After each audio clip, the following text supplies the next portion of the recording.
ይህ በethio-online እየተዘጋጀ የሚቀርብላችሁ የመጽሐፍ ትረካ ሰዓታችን ነው። የዛሬው የመጽሐፍ ትረካ ቶክቻው ምፀቶች ሽሙጦች 3 ከስደት ሀገር አበበ ቶላ 2004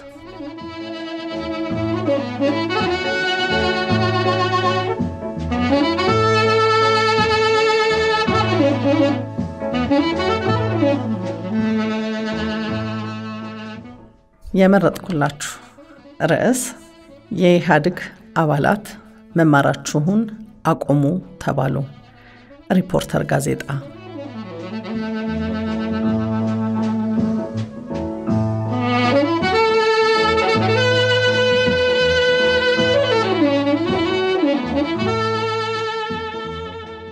እኛን ማስመረራቸውንስ አቆሙ የሚባሉት መቼ ይሆን? አሽሟጣጮች።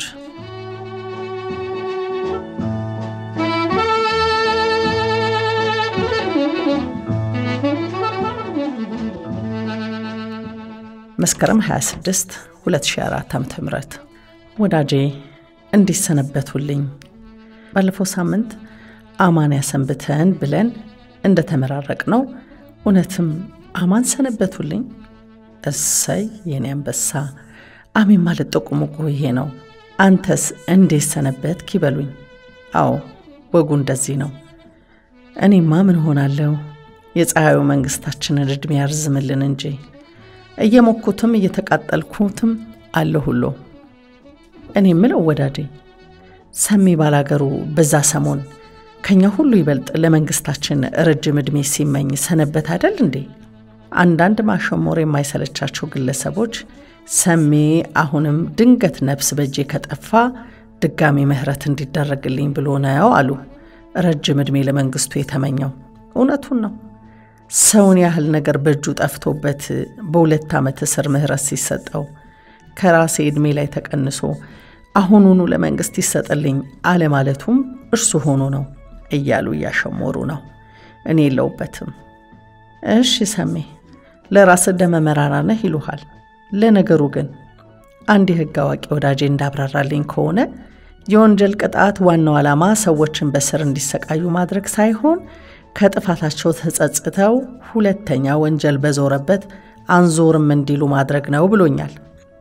እናም ሰሜም ዝማሬ መንግስት ባያወርድም በወንጀሉ መጸጸቱ ከተረጋገጠ መኖሪያ ቤቱ የሚሆንበት ምክንያት የለም ብሎኛል ህግ አዋቂው ወዳጄን ያኖርልኝ።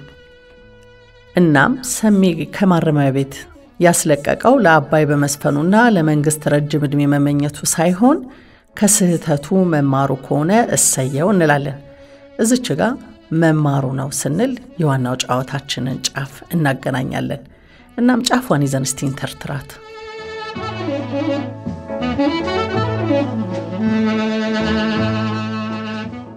ወዳጄ እሁድ ዕለት የወጣ ሪፖርተር ጋዜጣ የኢህአዴግ አባላት መማራቸውን እንዲያቋርጡና እስከ 2005 የአዲስ አበባ ከተማ ማሟያ ምርጫ ድረስ የተጠናከረ ፖለቲካ ስራ እንዲሰሩ መታዘዙን አስነብቦናል።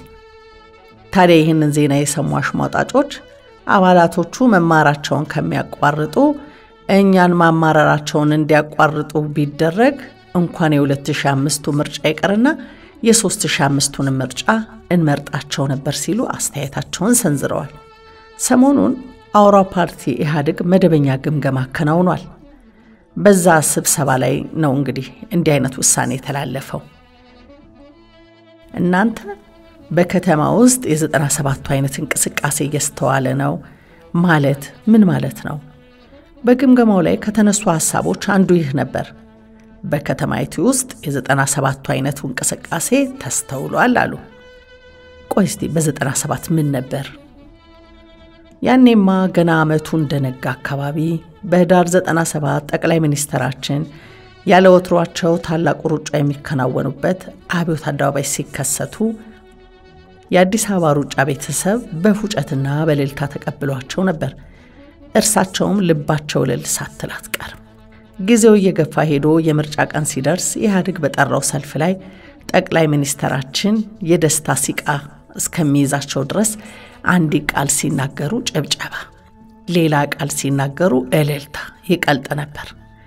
ይሄንም አልነበር የምንጊዜም ጠቅላያችን ይህን የህዝብ ማዕበል ይዘን ምርጫው ማጭበርበር ሳያስፈልገን እናሸንፋለን ያሉት? ምን ዋጋ አለው? በሳምንቱ ቅንጅት ለአንድነትና ለዲሞክራሲ በጠራው ሰልፍ ላይ የወጣው ህዝብ የአብዮት አደባባይን የመያዝ አቅም የፈተነ ነበር። ምን አብዮት አደባባይን ብቻ አጠቃላይ አዲስ አበባ ሞልታ ፈሰሰች እንጂ። በዛኛው ሳምንት ንብ ቲሸርት ለብሶ የወጣ ህዝብ በዚህኛው ሰልፍ ጣቱን ቀስሮ ድጋሚ ወጣ። ጭፈራውንም ትናንትና ለሆዴ ዛሬ ለነፍሴ ሲል አስነካው። ንቦ ንቦ አትና ደፊ ሲልም ጨመረ።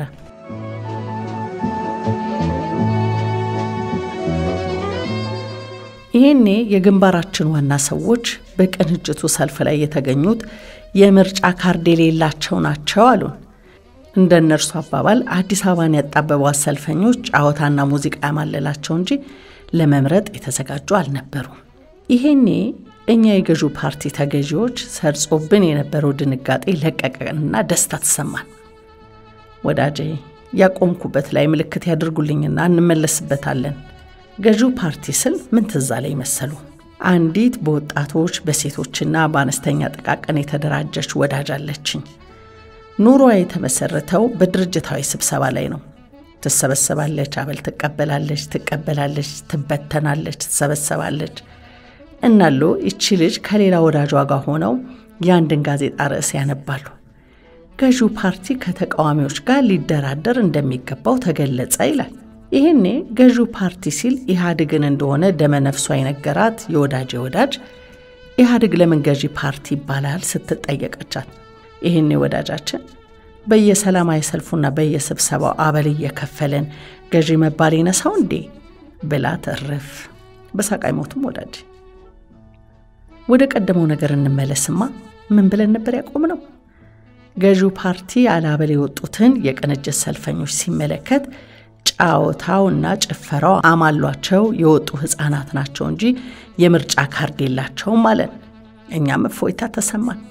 ምን ዋጋ አለው? የምርጫው ወቅት ደረሰ። ሁሉም ካርዱን ወደ ኮሮጆ ሲጥል አዲስ አበባ የምትባል ምድር ለኢህአዴግ ያልተፈቀደች መሆኑን የሚያሳይ ውጤት መጣ።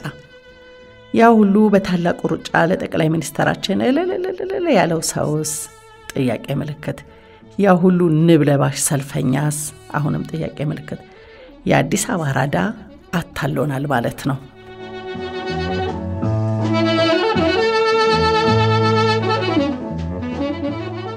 እንግዲህ በ97 የሆነው በወፍ በረር ሲታይ እንዲህ ነበር። አዲስ አበባ በሩጫውም በሰልፉም ላይ ለጠቅላይ ሚኒስትራችን እያለ በምርጫ ካርዱ ግን ወግድ አለን። ታዲያ አሁንም የኢህአዴግ ግምገማ ላይ የ97 ሁኔታ እንዳለ እየታየ ነው ተብሏል። ምን ማለት ነው? እስቲ በአዲስ መስመር እንገምት። ለግንቦት 20 ሆነ ለባንዲራ ቀኑ የጠቅላይ ሚኒስትራችንን ፎቶ ይዞ የወጣው ህዝብ ሊፎግረ መሆኑ ተነቅቶበታል ማለት ይሆን? ወይስ በ97 ህዝቡ ምርጫው ተጭበርብሯል፣ እንዲህ ያለ ነገር ደግሞ ነውር ነው ብሎ አደባባይ እንደወጣው አሁንም ደግሞ አገዛዙ ተጭበርብሯል ብሎ ሆስ ሊል ነው ማለት ነው? የ97 አይነት ሁኔታ ሊከሰት እንደሚችል ፍንጭ አለ ማለት ምን ማለት ይሆን? እንጃ ብቻ እኛ ኢህአዴግ ያለ መረጃ አያወራም ብለን እናምናለን እና የሆነ ነገር አለ ለማለት ነው ብለን እንጠረጥራለን። ነገሩ ሲሪየስ ነው። በትምህርት ላይ ያሉ የኢህአዴግ አባላት ለዚሁ ሲባል መማራቸውን ሊያቋርጡ ነው ተብሏል። አሽሟጦጮች ግን መማሩንስ ይማሩ እኛን ግን አያማሩን እያሉ ይገኛሉ። ለመሆኑ ግን ይህንን ያህል ምን የሚያማርር ነገር አለና ነው? ሰዎች እንደሚሉ ከሆነ ያው ሲሉ እንደሰማሁት እንጂ እኔማ ምን ከፋኝ። እናም ሰው እንደሚለው ባለፈው ዓመት በነጋዴ ላይ፣ በሸማቹ ላይ፣ በባለ ታክሲ ላይ፣ በተሳፋሪ ላይ 2-3 እየተደጋገመ የተደረገው ጥናት አልቦ ተመንና ወከባ ብቻ እንኳን ከመማረር አልፎ ለማረር የሚያበቃ በቂ ምክንያት ነው ይላሉ። እውነት ግን ወዳጄ ግንባራችን ይህንን የትራንስፖርት ችግርና የኑሮ ውድነት ችግር ለማስተካከል የሚችል አንድ ሰው ይጣ? ታዲያ ምኑን ገዘገዘን እንጂ ከቀነፉ ውጪ አቤቱ ይህን የተናገረው በላይ ላይ ያደረው ነውና ይቀርበለው።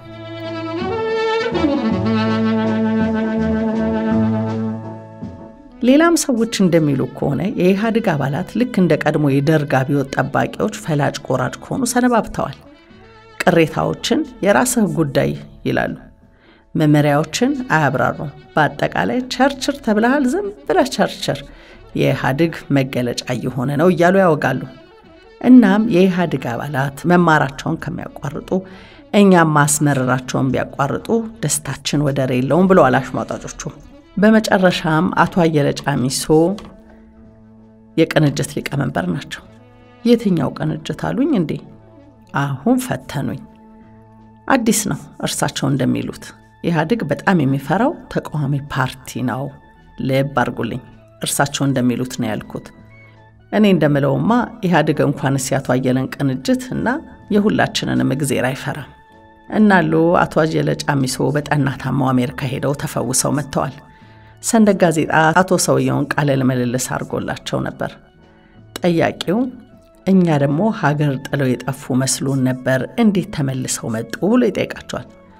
እርሳቸውም በሀገሬ ምን ጎደለኝና ነው የምጠፋው? ሀገራችን እንዲህ ያደገችና እየበለጸገች ሳለ እንዴት ከዚች ሀገር ይጠፋል ብለው መልሰውለታል። ታዲያ አንድ ወዳጄ እኚህ ሰውዬ ያደገች የተመነደገች የሚሉት ሌላ ሀገር አላቸው ወይስ የኛይቱን ነው ብሎ ጠይቆኛል።